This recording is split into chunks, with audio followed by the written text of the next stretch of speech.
Hi everyone. This is my next piece of music from the Beatles album Please Please Me in this listening project I've decided to do with the Beatles. And I've heard two others. Now this is the third one, and this happens to be the title song. So the song itself is Please Please Me. And Vlad told me that according to the Beatles' official website, this song is in the genre rock beat. And he also told me that it reached number 1 on the New Musical Express and Melody Maker charts, and that this song was written by John Lennon at his Aunt Mimi's house in Liverpool. In fact, at one point, Lennon said that, quote, "It is my song completely." Well, it seems that initially, he wrote it in a very slow-tempo blues style. And then later, telling about the development of the song, Paul McCartney once was saying that they sang it and George Martin said, "Can we change the tempo?" And they answered, "What's that?" Which is kind of funny to me. What's that? Tempo? Tempo. And George Martin said, "Make it a bit faster. Let me try it." And he did try it. And according to Paul McCartney, they liked it. They thought, okay, yeah, that's good. And he went on to say that actually they were a bit embarrassed that George Martin had found a better tempo than the group had. So it seems that maybe it wasn't entirely John Lennon's song, because obviously George Martin, the producer, already had his finger in the pie, so to speak. But of course, I understand what was being said, and that's what I know of the backstory of this song. Now, I'm going to listen to it the same way that I've listened to the others. I'm going to give a complete, unbroken, uninterrupted first listen, and then I will go back it up to the beginning, and we will listen and have a bit of discussion about it. So, let's see what happens.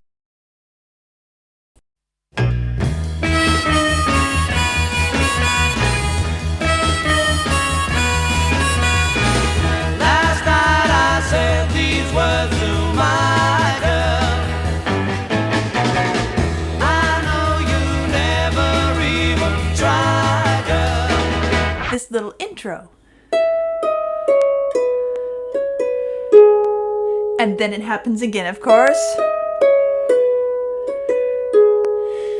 That becomes material, which is then used immediately in the melody. Come on, come on, come on, come on, come on, come on, come on, come on. Please, please, please, oh yeah, like I please you. You don't need me to show the way, love. Why do I always have to say love? Da da da da da da da da da da da, which then ends up with. It's different, but at the same time it links, and so it all fits together. Come on, come on, come on, come on, come on, come on, come on, come on. Please, please, please, oh yeah, like I please you. I don't wanna sound complaining, but you know there's always pain in my heart. In my heart. I do all the pleasing with you, it's so hard to reason with you. Oh yeah, why do you make me blue? They were better with their harmonizations. Of course, it might be just because this song suited their voices better at that time.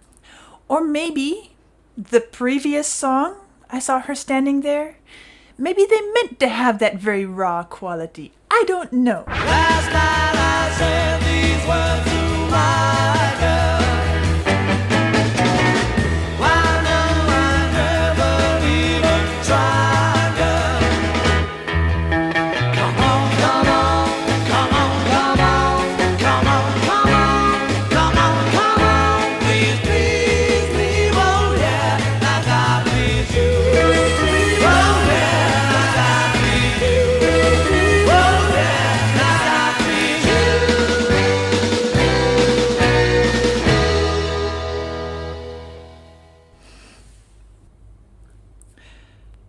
Is this a sexual theme song?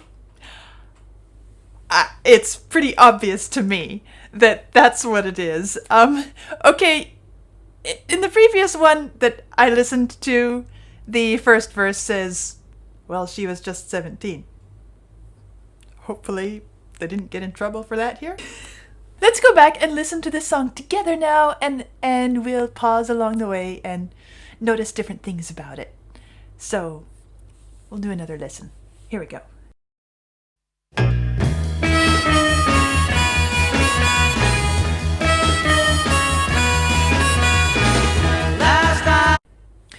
And I'm going to pause right there, because this is something that I noticed straight away when I heard the song just a moment ago for the first time.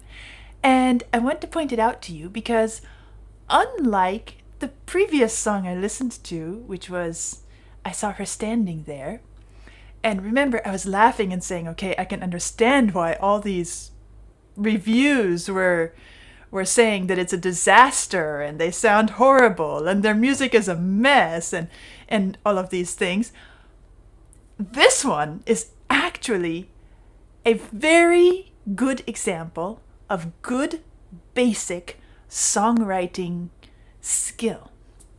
And I could actually use this as a sample in one of my music theory classes that I teach to my students, because I'm always trying to give them examples of all right, as you're learning to write music and you've learned the basic theory concepts, and now how do we apply them in a way that works well? And this little bit at the beginning, which I can even play here on the harp, I want you to keep that in your ears. Keep it in your mind as we go through this song, because we're going to notice it as they start singing.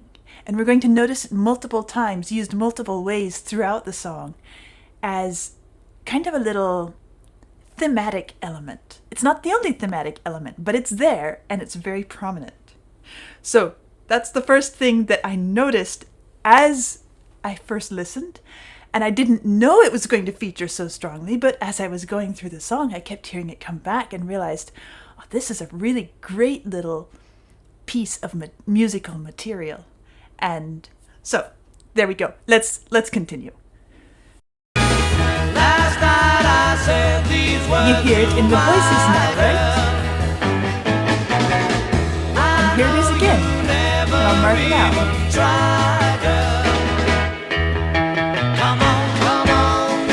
Now this is something different here.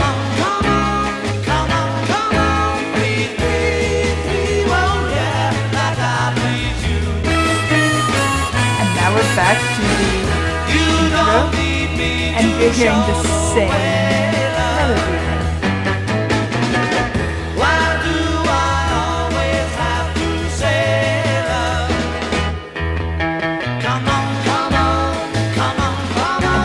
How the instrumental support is adding commentary and just keeping it going.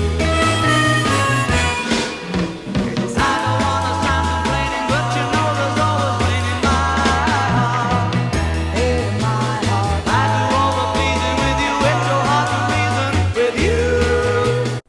All right, and right here, you hear what's happening in the melody. They were using the same basic idea, but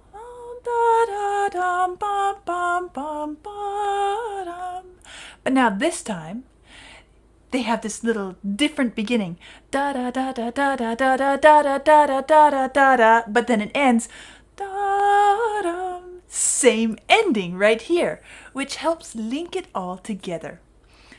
Okay, and then of course it took that same little da da da da da da da da da da and took it somewhere else, and we ended up to you right there. Is that what the lyrics were? I think I remember. And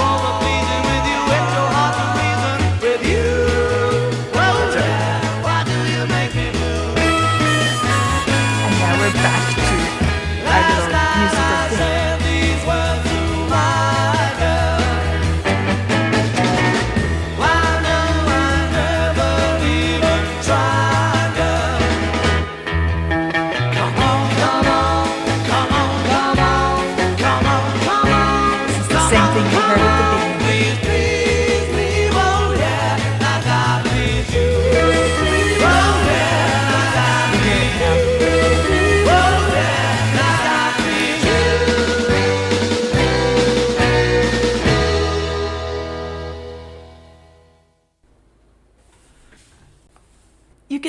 just the little things that I picked out just in this second listen, that this piece doesn't match the descriptions of those newspaper news reviews, music critic reviews. It is very organized. It's very well structured. And what is it that makes me say that this is such a good example of good basic songwriting design? Well, it has to do with how they use each little musical element in this song. And yes, it's not anything sophisticated or highly developed, but it is very good just how it is. And as I said, this little intro, and then it happens again, of course, that becomes material, which is then used immediately in the melody. The voices enter, and we hear the same thing.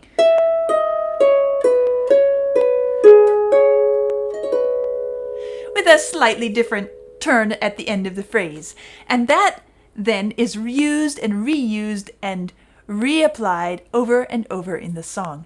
And then, of course, to keep it from being too monotonous, you have the other little elements like come on, come on, come on, come on, which is a completely different contrasting musical element, piece.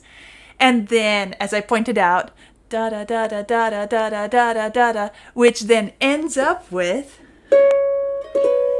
it's different, but at the same time it links. And so it all fits together. And so if I were going to be grading this as a piece of student's work, I would give it very high scores because it's very well put together in those basic elements. I wouldn't call it high art. It doesn't need to be high art. It's not meant to be high art. But it's very, very good just how it is. Whereas in the previous song, I saw her standing there, I said, yes, I understand where these critics are coming from. It could easily be classed as disastrous in all elements. You know, musical, vocal. But even here, the voices were more focused, more they were better with their harmonizations. Of course, it might be just because this song suited their voices better at that time. Or maybe the previous song, I saw her standing there, maybe they meant to have that very raw quality. I don't know.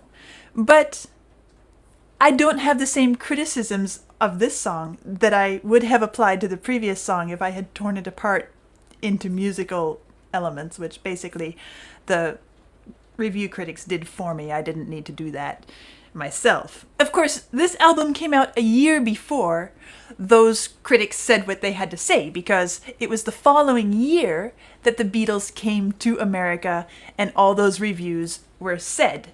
And in '63, they came up with their second album, which you didn't listen to. Right. Yet. I haven't listened to that one yet. Hopefully it will come. But I'm just seeing how, yes, they're in the beginning stages.